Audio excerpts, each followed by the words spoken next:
Hey guys, welcome back to Medical Coding with Blue. So it is Monday, and if you haven't noticed, I'm a little nasally right now. I woke up. It's been coming on the last couple of days. I haven't been feeling well, and it started like Friday, and it just got progressively worse. And then Sunday, I was just completely done by Sunday.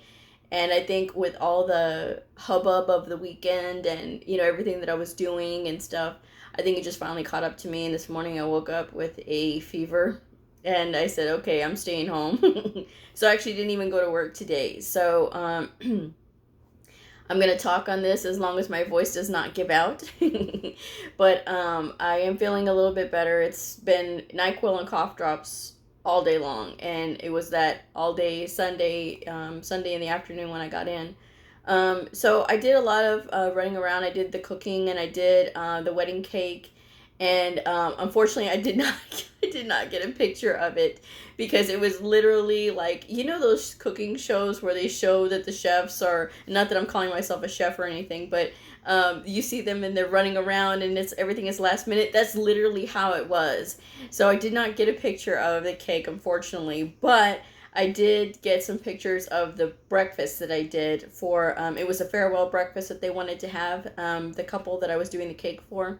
So Sunday they wanted to host a breakfast and they asked if I would help to cater it, and so I said sure.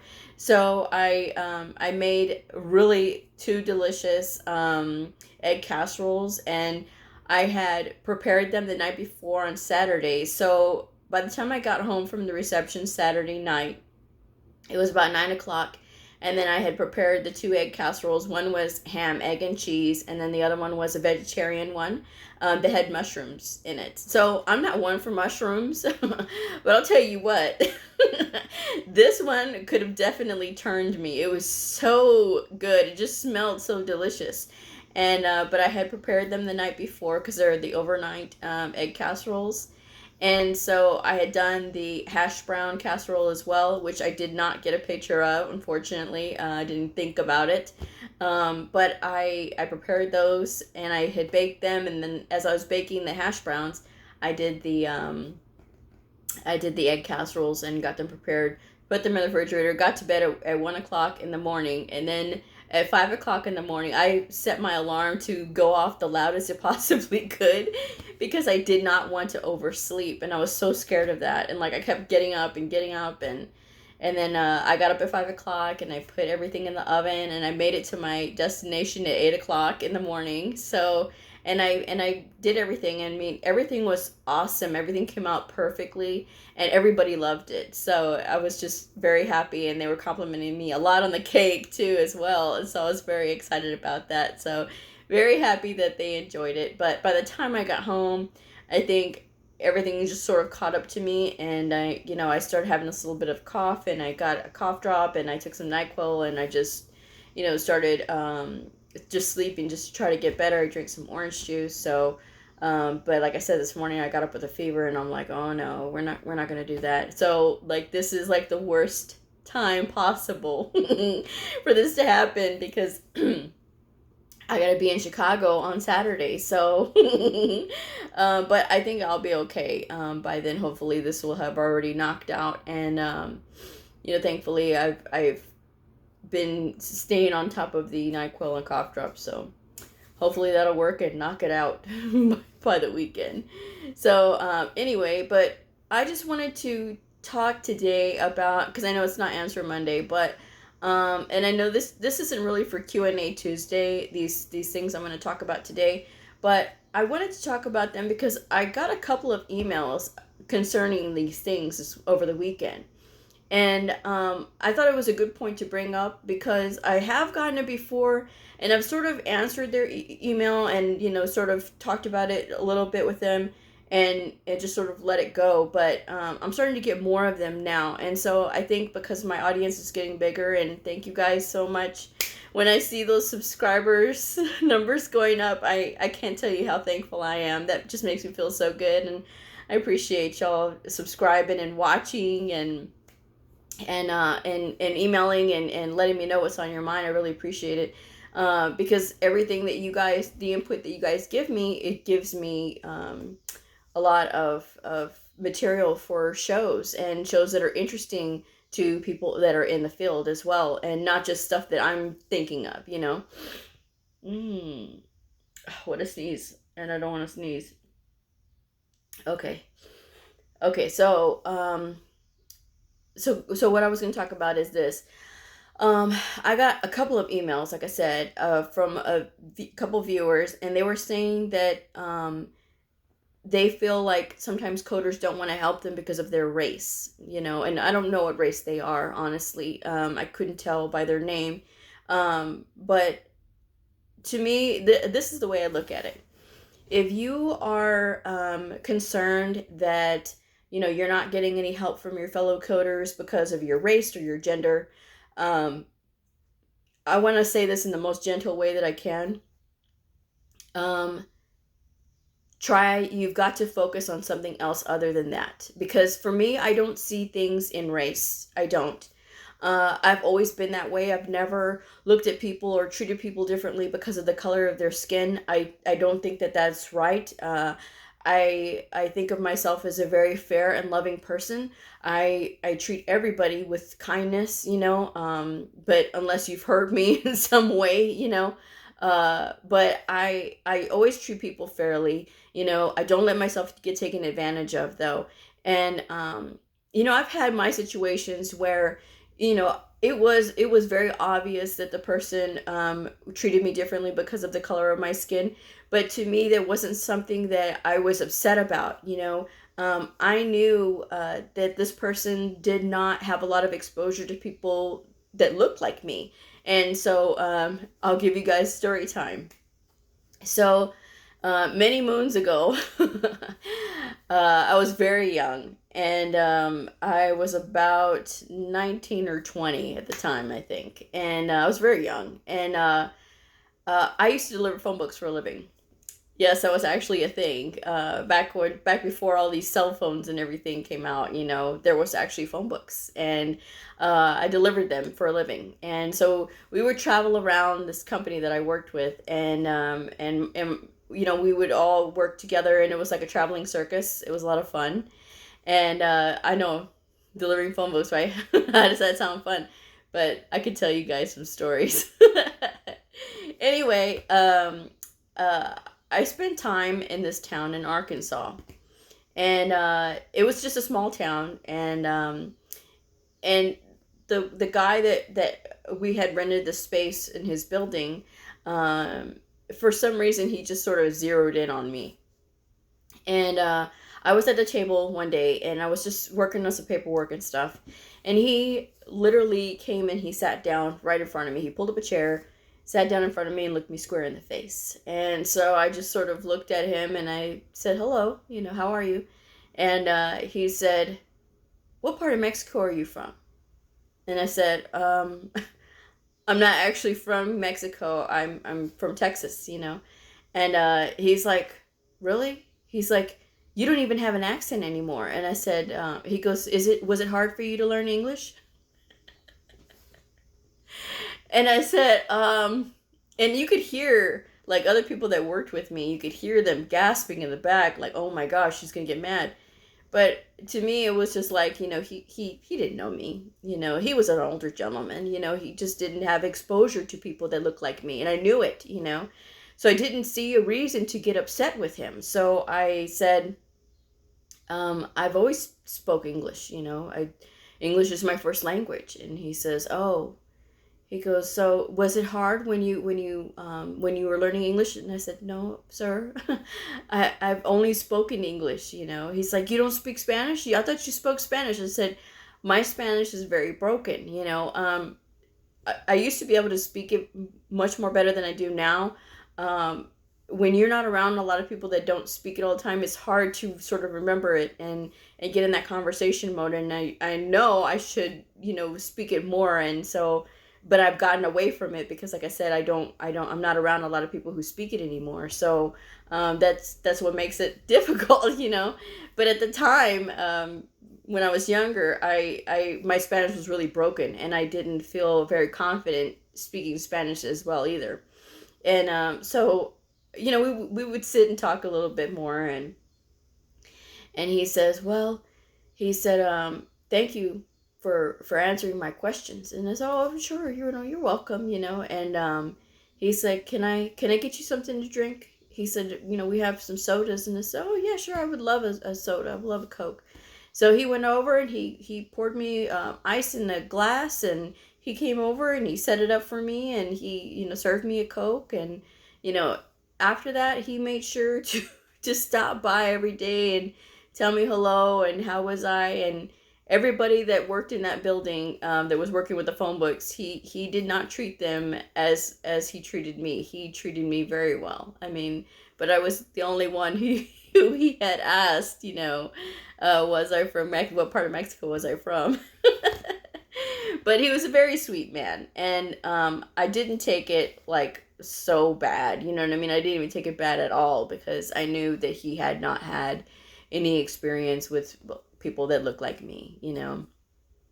But at the end of that delivery, he was very nice. He came over, gave me a hug, and he says, anytime you're back in our town, we hope to see you again. And I said, oh, that was very nice. Thank you, but very nice gentleman. But, you learned something from that, and a lot of people were asking me, why weren't you more upset? He asked you, he asked me because he didn't really know me, and when people treat you differently and they don't know you, you have to give them a little bit of time too. But if you really do feel like, you're in an environment in at your work, and you feel like the people don't like you because of your race, you've got to change that way of thinking. It may be true, okay? It may be true that people are treating you differently because of that, but you have to take professional responsibility as far as like, okay, well, if they're treating me differently because I look like this, or because I'm a woman or whatever, then let me be the best medical coder that I can possibly be, because that's where we're all even. This is where we're all level, okay? If you're working with other medical coders, then you need to do the best you can to be educated, because you're there to be an advocate and a voice for your providers. You're not there for other medical coders. And I had to learn this as well. I did a video about chart skippers, and that was one of my story time ones. And I talked about this particular scenario because I had got wrapped up in, this person was lazy and they didn't want to do the hard stuff, and they just ran through the easy things, and this was unfair, and when I got so upset about that, it drained my energy. It was hard for me to concentrate, because I was furious with my coworker for doing this, because I felt like it was wrong, and I felt like my supervisor didn't do anything, and there was just all of these factors in it. And then I had to stop and think. And I said to myself, I have to focus on my providers. This is why I'm here. I'm here for them.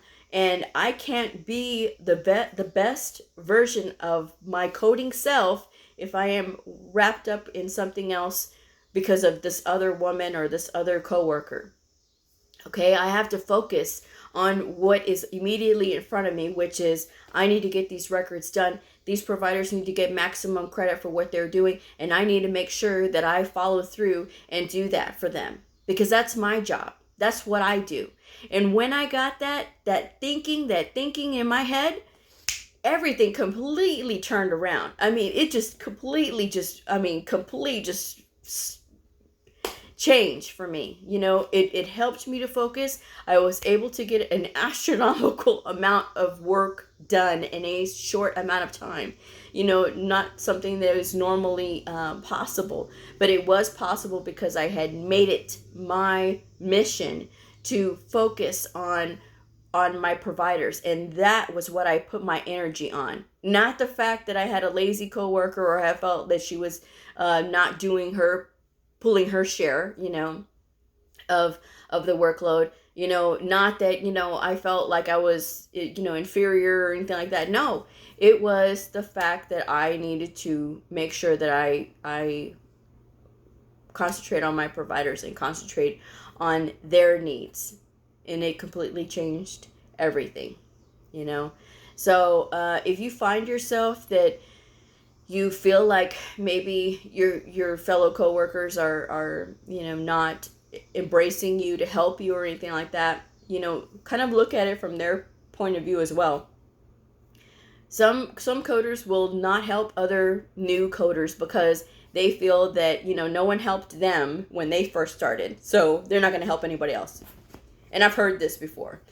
To me, that's not a good that's not good energy to have. But that's me. I can only take responsibility for myself, which is why I've done my channel now, because now, and I don't know why I didn't think of this before years ago, but there's a time and a place for everything. And now that I feel like I can share more of what my experiences, and hopefully it helps you in some way, hopefully, you can learn from what I've been through, whether you're new or whether you're a veteran medical coder. I share these things because it's important to me to share what I know. I don't want to just hold it in and keep it to myself. I want to be able to engage with other medical coders and have other medical coders, be a part of a more open dialogue and more open conversation, because a lot of times you get people who say, well, I don't know, well, I don't know, well, I don't know. Okay, well, then let's do some research together. Let's find out, let's look at different resources. This is why I always insist on, reading different journals and looking at different coding clinics. I said before in another video too that I spend about 20 hours of my own time per week studying or reading or looking at flashcards or looking at articles or whatever the case may be. I devote a lot of time to doing medical coding. I really do. And because of it, of course my confidence goes up because, now I know more and I feel better. And the more that I know, the more confident I feel, So if you are struggling with, maybe not being as sure of yourself or feeling lost, like you feel lost, like you don't know what's going on, just start reading. Every journey, it's like a single step. Every journey begins with a single step. That's that saying, and I say that all the time too. You have to invest time into what you're doing. I always like to say that because it's true, and the better off you'll be when you start learning more. Start focusing on that. Start focusing on learning more about your clinic. Start focusing on building relationships with your providers. That's another thing too that's very key. I had a conversation with Dr. X the other day, and I've been a little bit hands off on him because the thing is, he's been very busy. I've been very busy, and I've sort of let that relationship coast, because I feel that we're in such a good place that he doesn't really need it. But then reviewing some of his notes and then, sending out coding tip of the week, he does normally respond to me, but here lately he just hasn't. And I know it's because he's been busy, a lot of surgeries and things like that. And so I happened to talk to him last week, and he said, I said, well, sir, didn't you get the coding tip? Because I've noticed you're still sort of doing the same thing. And he's like, well, I got it. I swear I read them. And I said, he goes, I just haven't had a chance to read them. And I said, it's okay. He goes, and I said, I know you don't like email. He's like, no. He's like, I, want you to be able to feel free to come and talk to me. And so I said, okay. So I know that I have to be more hands-on with him, so this is me hearing that and knowing that I need to be more proactive with them. I can't just let them coast, or if I've let them coast, I've let them coast it too long.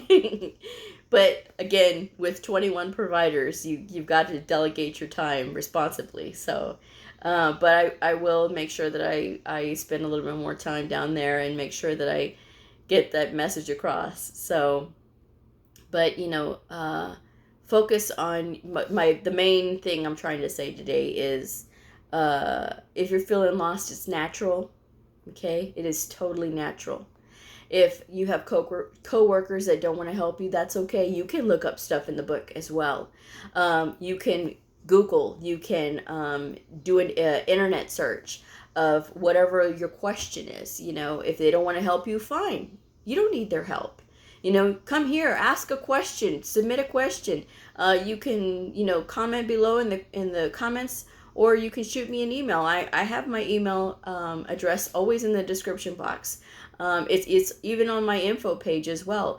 I'm on Instagram at Medicalcodingwithbleu. You know, feel free to follow me there and ask a question. And I never call out people for their questions either. You know, I always I leave the people anonymous. You know, and I answer questions, and I feel like this is a good way for all of us to chit chat and talk, and never be afraid to ask questions. You know, I like specific questions. I like, you know, giving you guys this feedback. But again, you'll come to a point where you will get confident the more you study with it, and the more you learn, and the more you're trying. You know, I'm at a point where a lot of my coworkers, you know, they have there's cliques, you know, at work, and that's fine. You know, I don't have to be involved in that, because, you know, I have my own space, I have my own office, and I'm able to concentrate, and that works for me. You know, that's better for me, and I enjoy that. You know, and I know it's not always easy, and not everybody has that same situation, but this is when you have to take professional responsibility for yourself. And I learned that, you know, and just sort of, you know, taking all the other noise off the table, whether people don't like you because of this or that, take all that noise off.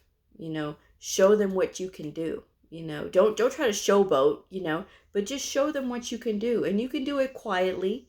You know, you can make sure that you're reviewing documentation and talking to your providers, and, you know, you don't have to make a big show out of it. You don't have to say, well, I helped Dr. So-and-so and blah, blah, blah. You don't have to say that. You know, it could just be between you and that other provider. You know, concentrate on your providers. Focus on your energy on learning more. That's what you need to do. You know, and if they won't help you, if you don't have coworkers that'll help you, fine. Just do it on your own, and it's okay. You know, because like I said, sometimes they don't want to help you because no one helped them. But to me, that's not a good way to look at things, you know. And if you are asking questions, do the person a favor that you're asking the questions to, and take notes. I've noticed this before with people that I've trained, and the ones that I saw that took notes are the ones that retained things better. The ones that did not take notes and thought that they knew better were the ones who felt constantly lost and confused. They feel lost and confused because they weren't really taking it seriously. And that will maybe make the person that you're asking feel like you're not valuing their time, you know? That's something to consider as well. So make sure that if you are asking a question, that you are prepared to take notes.